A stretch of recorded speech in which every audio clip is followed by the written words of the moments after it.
दोस्तों, मेरा उद्देश्य उन नायकों को याद करना है जिन्होंने इस भारत भूमि की स्वतंत्रता के लिए अपना जीवन समर्पित कर दिया।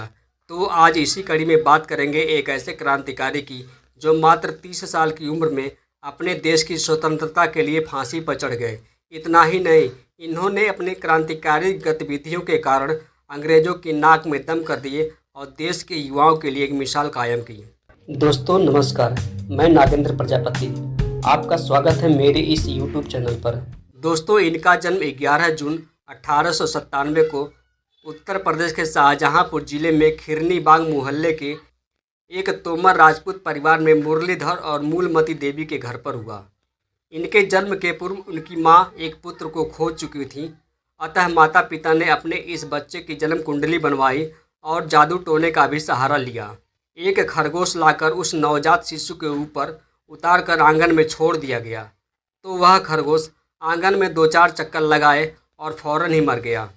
बालक की जन्म कुंडली और दोनों हाथ की 10 उंगलियों में चक्र के निशान को देखकर एक ज्योतिषी ने भविष्यवाणी की कि यदि इस बालक का जीवन किसी प्रकार बचा रहा तो हालांकि इसकी संभावना बहुत कम है, इसे चक्रवर्ती सम्राट बनने से दुनिया की कोई भी ताकत रोक नहीं पाएगी। माता पिता दोनों ही राम के आराधक थे। माँ मूलमती तो सदा यही कहती थी कि उन्हें राम जैसा ही पुत्र चाहिए। अतः ज्योतिषियों ने बहुत सोच विचार कर तुला राशि के रॉ अक्षर पर नाम रखने का सुझाव दिया। इस तरह बालक का नाम राम प्रसाद रखा गया। मुरलीधर के परिवार में कुल 9 संतानें हुईं, जिनमें 5 पुत्रियां एवं 4 पुत्र थे। आगे चलकर 2 पुत्रियों और 2 पुत्रों का भी देहांत हो गया। बचपन से ही राम प्रसाद की शिक्षा पर विशेष ध्यान दिया जाने लगा। उनका मन खेलने में अधिक किंतु पढ़ने में कम लगता था। इसके कारण उनके पिताजी उन्हें खूब पिटाई लगाते थे। उनके पिता ने पहले हिंदी का अक्षर बोध करवाना चाहा, किंतु उन्होंने ऊ से उल्लू नो तो पढ़ना ही सीखा और ना ही लिख कर दिखाया। उन दिनों हिंदी की वर्णमाला ऊ से उल्लू ही पढ़ाया जाता था। हार कर उन्होंने उर्दू के स्कूल में भर्ती करा दिया। लगभग 14 वर्ष की आयु में राम प्रसाद को अपने पिता के संदूक से रुपए चुराने की आदत पड़ गई। चुराए गए रुपयों से उन्होंने उपन्यास आदि खरीद कर पढ़ना प्रारंभ कर दिया और सिगरेट पीने तथा भांग की भी आदत लग गई। संजोग से एक दिन भांग के नशे में होने के कारण राम प्रसाद को चोरी करते हुए पकड़ लिया गया। खूब पिटाई हुई, उपन्यास व अन्य किताबें फाड़ डाली गई, लेकिन रुपए चुराने का सिलसिला नहीं छूटा। आगे चलकर जब उनको थोड़ी समझ आई तो वे इस बुराई से मुक्त हो पाए। राम प्रसाद ने उर्दू मीडियम की परीक्षा में उत्तीर्ण न होने पर अंग्रेजी पढ़ना प्रारंभ कर दिया। साथ ही पड़ोस के एक पुजारी ने राम प्रसाद को पूजा विधि का ज्ञान करवाया। पुजारी एक सुलझे हुए व्यक्ति थे। उनके व्यक्तित्व का प्रभाव राम प्रसाद के जीवन पर भी पड़ा। पुजारी के उपदेशों के कारण राम प्रसाद पूजा पाठ के साथ साथ व्यायाम और ब्रह्मचर्य का भी पालन करने लगे।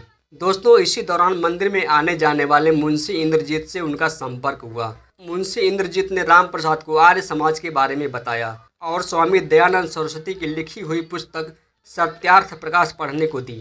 राम प्रसाद जब गवर्नमेंट स्कूल शाहजहांपुर में 8वीं कक्षा के छात्र थे, तभी संजोग से स्वामी सोमदेव का आर्य समाज भवन में आगमन हुआ। मुंशी इंद्रजीत ने राम प्रसाद को स्वामी जी की सेवा में नियुक्त कर दिया। दोस्तों, 1915 में भाई परमानंद की फांसी का समाचार सुनकर राम प्रसाद बिस्मिल बहुत विचलित हुए और उन्होंने ब्रिटिश साम्राज्य को समूल नष्ट करने की प्रतिज्ञा की। दोस्तों, आपको याद दिला दूं, इसी पावन कुल के भाई मती दास ने हिंदू धर्म की रक्षा के लिए उनको औरंगजेब के आदेश से दिल्ली के चांदनी चौक में 9 नवंबर 1675 के दिन आरे से चीर दिया गया। दोस्तों, यहीं से उनके जीवन की दशा और दिशा दोनों में परिवर्तन प्रारंभ हुआ।